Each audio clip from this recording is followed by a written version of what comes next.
In my restless dreams, I see that town.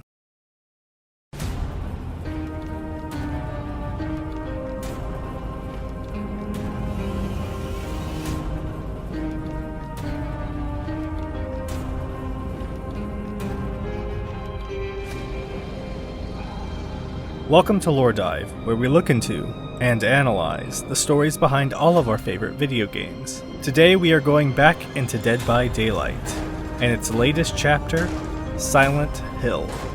With its new map, Midwich Elementary, its new survivor, Cheryl Mason, and its new killer, the Executioner.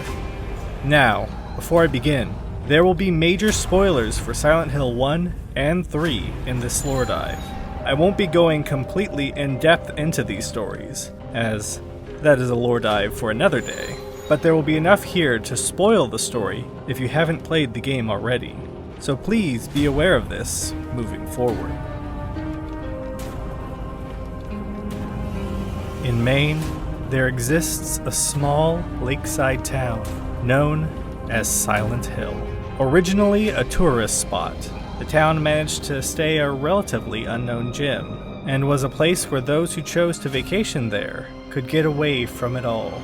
The town was peaceful, and some who visited stated that they felt an almost spiritual energy about the place, allowing them to put their worries to rest. The energy of the town was noticed by a religious cult known as the Order, who sought to use Silent Hill's energy to bring about the end of days and usher in the creation of a new world that would be a paradise.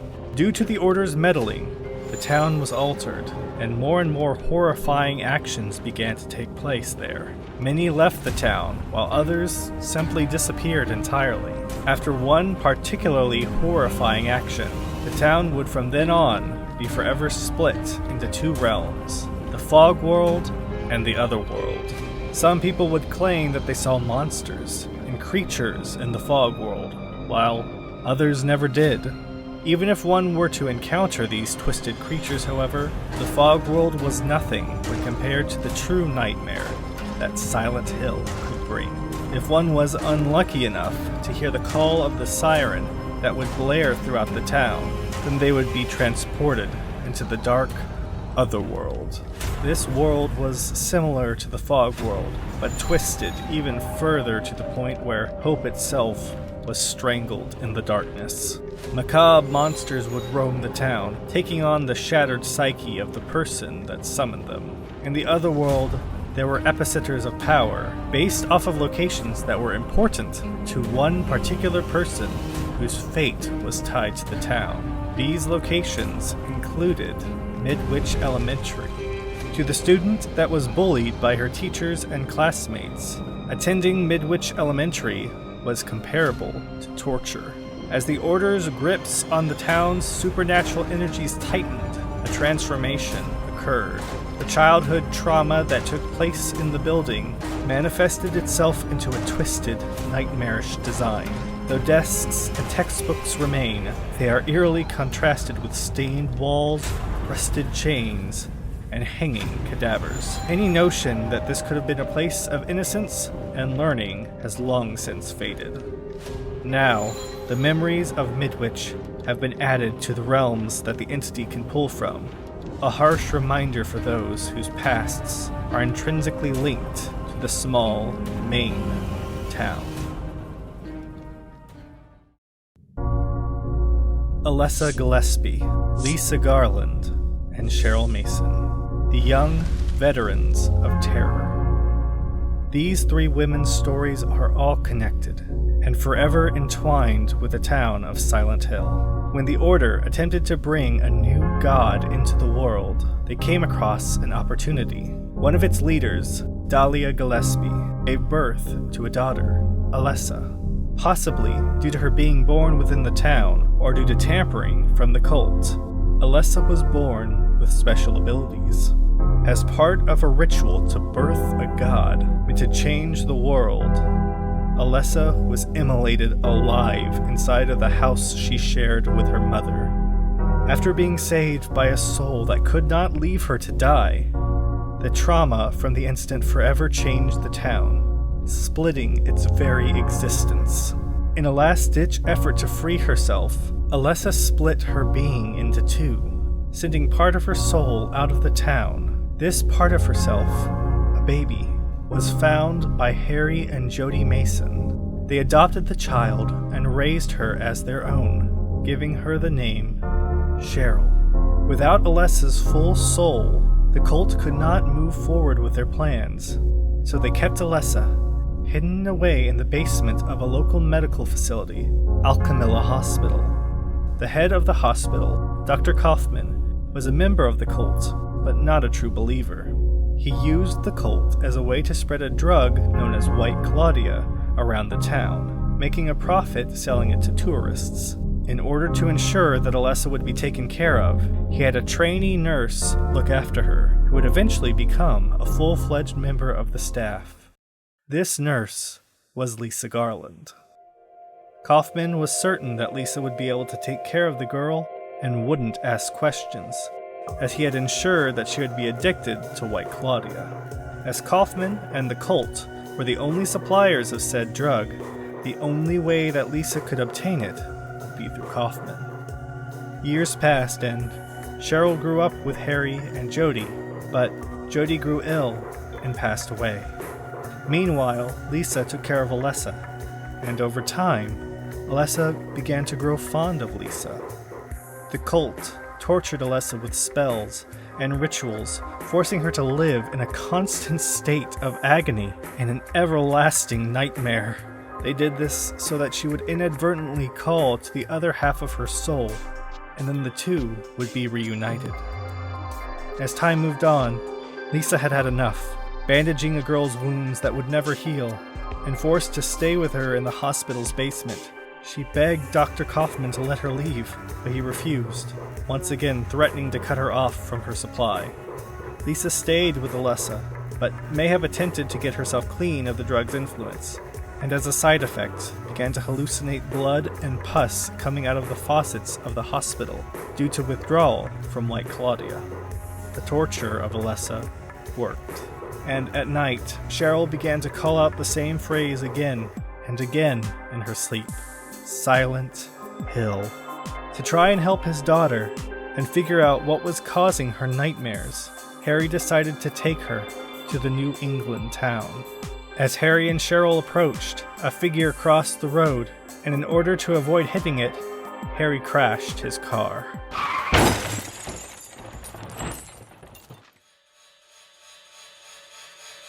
Waking up after the accident, Harry found that Cheryl was missing, and immediately began to search for her. Seeing a figure that looked like her in the fog, he gave chase, but was unable to catch it before he began to hear the sirens warning him fruitlessly of the encroaching otherworld. There, Harry found out just how terrifying Silent Hill could truly be, and was attacked by monsters. Unable to escape from them, and overwhelmed by their numbers, he fell victim to their attacks, and collapsed with the darkness surrounding him.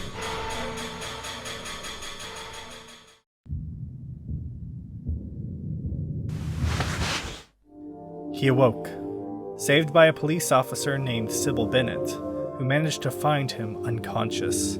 The two went their separate ways, but Cybil, seeing that there was something wrong with the town, gave Harry the means to protect himself.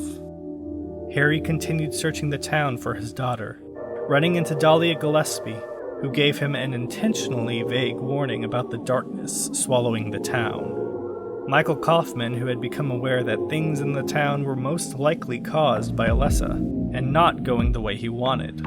Even so, he neglected to share any information with Harry, and eventually, while exploring the hospital, and dodging doctors and nurses who had become possessed by the creatures in the otherworld, Harry found Lisa.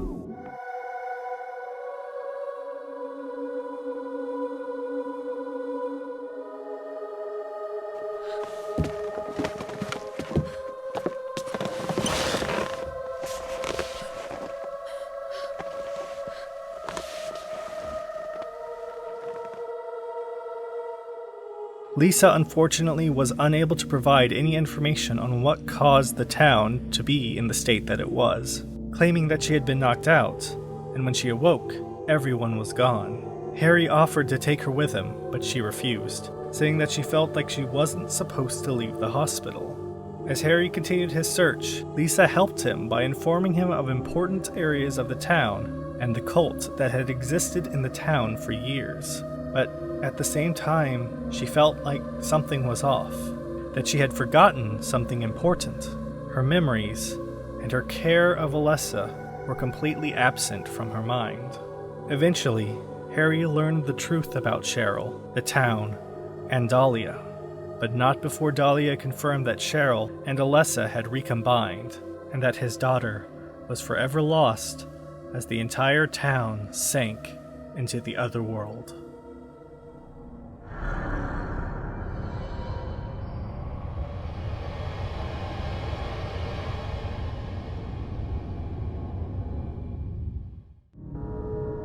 Lisa, who had remained in the hospital this entire time, came to a realization of why she was still alive while everyone else was dead. She was the same as all of the others walking around the hospital, but she just hadn't noticed it before. This thought frightened her, and she tried to get comfort from Harry, who, unable to discern who or what she truly was, pushed her away.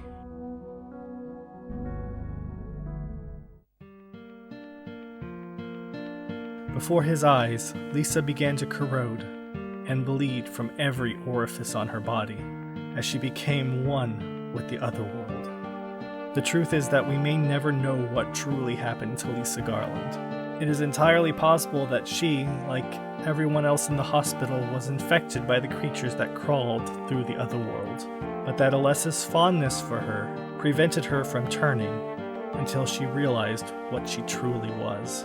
It's also possible that she may have died before Silent Hill was transformed into the realm of monsters that it is now, and that what remained was just Alessa's memories of her, making her one pure light in the dark. Either way, Lisa Garland was no more, another casualty of Silent Hill.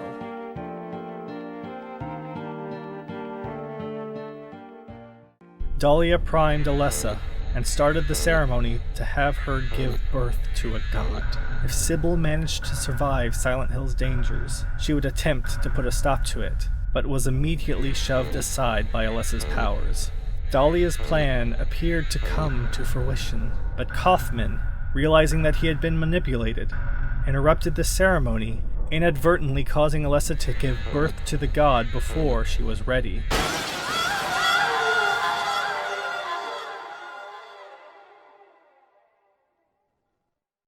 Huh? What the?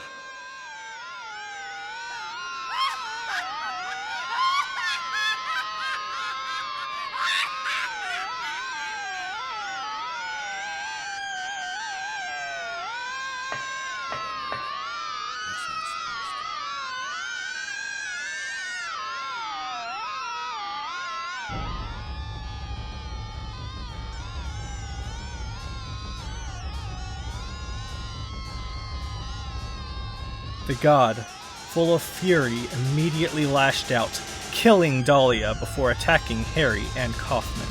The god, or demon if you prefer, was strong, but not strong enough to stay alive, either due to Harry gunning it down, or due to it not having enough time to incubate. The god perished.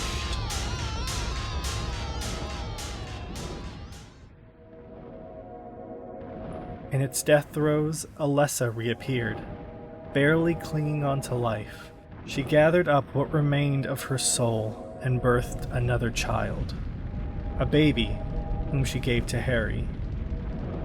The other world was collapsing, and she had so little strength left, but she opened a path and allowed Harry and Cybil to escape. Kaufman attempted to escape with them, but the spirit or echo of Lisa wouldn't allow him, and he was suitably punished for his sins.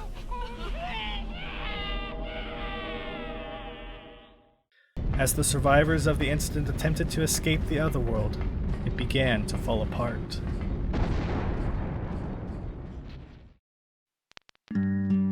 Alessa managed to stall time briefly enough to allow them an escape, before succumbing to her wounds, as the otherworld collapsed around her. Harry was left with a baby, and while he felt it was unfair to her, he adopted her as his own, knowing that in some small way he was using her to replace his lost daughter. Possibly with Cybil's help, he went into hiding and began raising his new daughter. 17 years later.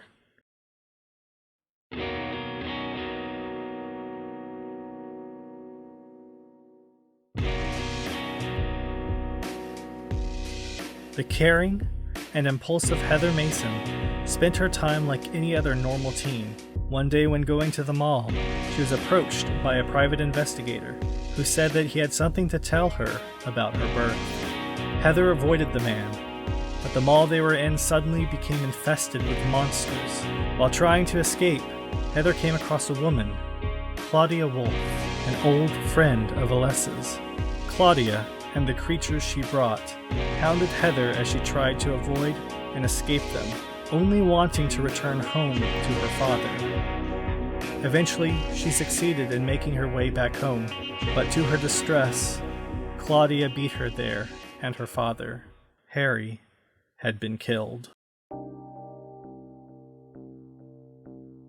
Claudia intended to lure Heather into Silent Hill, and to fill her heart with hatred, so that she would once again give birth to their god. This worked, as Heather returned to the town with the sole intent of killing Claudia. But as she searched, she began to remember more and more of her old life as Alessa and as Cheryl. She also realized that some part of the god that had died still remained in her, as when she was reborn, so was it. Heather confronted Claudia, denouncing their old cult, and forced the god out of her in a still unborn state. Before she could finish it off, Claudia took the god within her and birthed it herself. Claudia, however, was not meant to birth the god, and it came out twisted and warped. Heather put down the abomination, and in the wake of its destruction, broke down and warned her departed father. She had won, but it was a hollow victory. From then on, Heather would change her name and go by the name that her father had originally given her, the version of herself she most identified as, Cheryl.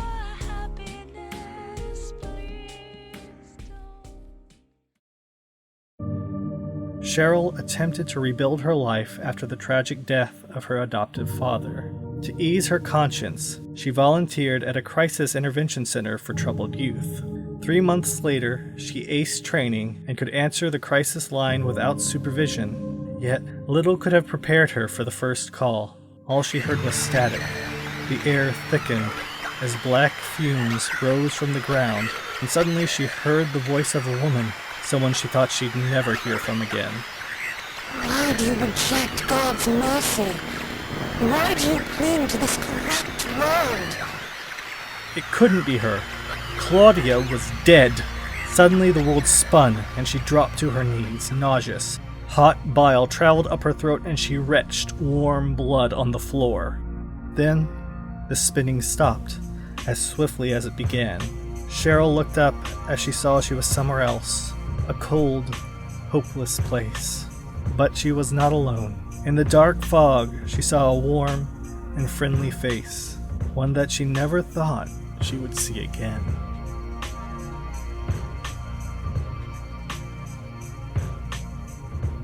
While Cheryl is definitely the star of this trio, if you consider Cheryl's other half, they are connected by something that even the entity cannot break.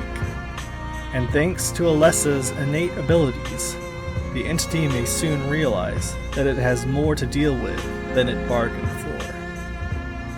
Cheryl Mason's first perk is Soul Guard. Cheryl has been through immense hardship and is stronger for it.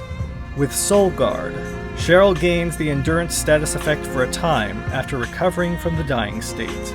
Along with this, if she is affected by the cursed status effect, she can fully recover from the dying state on her own. Cheryl's second perk is Blood Pact. Her latent power awakened, Cheryl can reach out to her friends if they need assistance. When Cheryl or the Obsession is injured, they can see each other's auras. After healing, or being healed, both Cheryl and the Obsession will gain the haste status effect for a short duration. Along with this perk will reduce the chance that Cheryl will be the killer's obsession. If she becomes the Obsession, then this perk deactivates until the killer obsesses over someone else. Cheryl's final perk is Repressed Alliance. Cheryl is accustomed to being hunted by forces that slither in the dark, and knows how to make them do her bidding. Repressed Alliance becomes active after Cheryl has been working on a generator for some time. Once active, Cheryl can use it to force the entity to block the generator for 30 seconds. No pop goes the weasel for you, killer. The generator will be revealed to all survivors by a white aura. Cheryl, Lisa, and Alessa, 3 souls forever altered by a damned town, now reunited in the haze of the entity's world. By bringing Cheryl into its realm, it has brought a new, powerful pawn that can be used in its trials, but it has also brought a powerful adversary, one that may rend the entity asunder when all is said and done. After all, Cheryl has killed a god before. What's one more?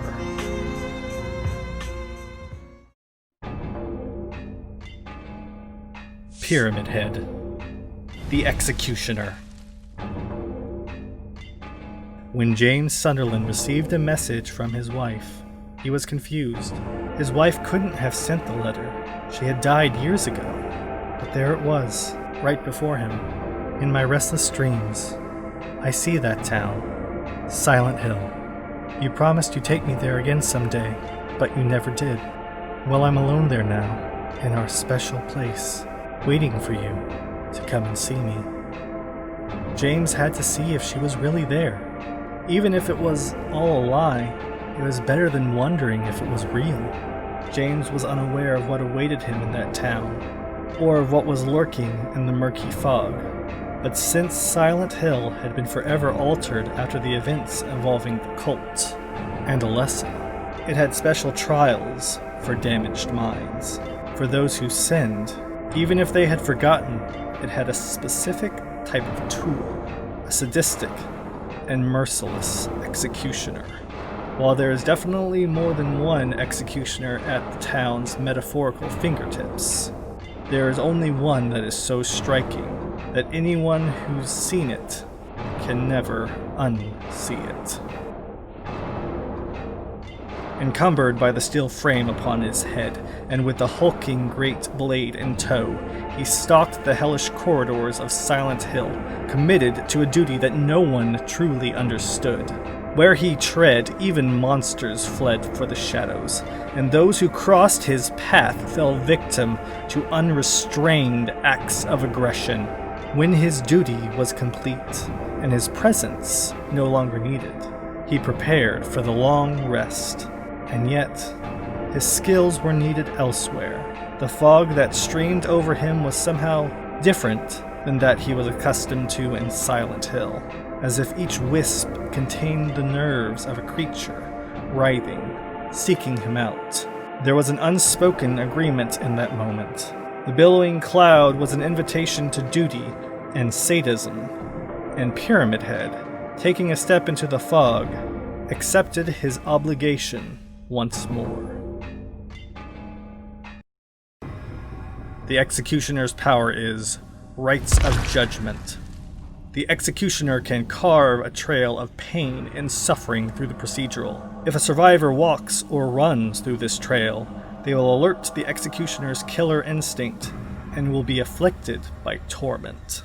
Survivors afflicted with torment may be sent to a Cage of Atonement if they are in the dying state.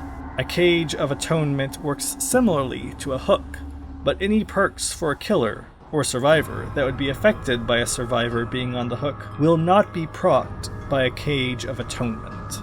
If a survivor would die by being put on the hook, is tormented, and in the dying status, the executioner can enact his final judgment, killing the survivor instantly. The executioner also gains a special attack, Punishment of the Damned. If the executioner attacks while Rites of Judgment is active, he will send out a wave of force, damaging all survivors in its path. The executioner's first perk is Forced Penance. Those who stand in the way of duty will suffer harsh punishment. If a survivor takes a protection hit, they will be inflicted with the broken status and be unable to heal for a short duration. The executioner's second perk is Trail of Torment. The executioner guides its victims along a path of pain and punishment. After kicking a generator, the executioner becomes undetectable for a short duration. The generator that has been kicked will be highlighted yellow for all survivors. After Trail of Torment has been triggered, it will go on cooldown for a hefty duration. The executioner's final perk is Deathbound. Those whose lives are entwined with the darkness are destined to suffer together.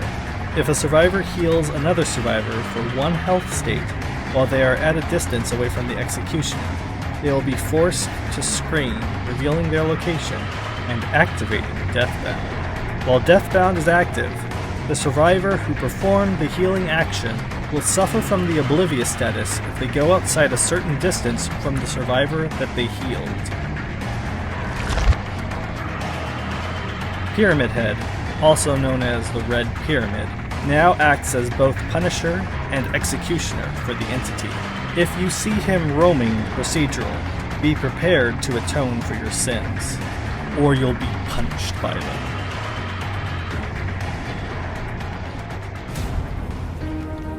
That's it for this episode of LoreDive. I hope you enjoyed. Silent Hill is still one of the few horror titles that can still freak me out to this day. In preparation for this LoreDive, I captured footage from 1, 2, and 3, as well as a little bit of Origins, and let me just say, playing 1 and 3 back-to-back, big mistake. Huge. If you enjoyed this episode of LoreDive, please like down below and subscribe if you haven't already. Also, if there's any video games that you would like to see lore for, please let me know. I'm still getting the Patreon together, but I want to make sure that everything's set up and ready to go before I launch it. I don't want to launch it and partway through realize that something can't be done. With that being said, I thank you all for watching, and I'll see you next time.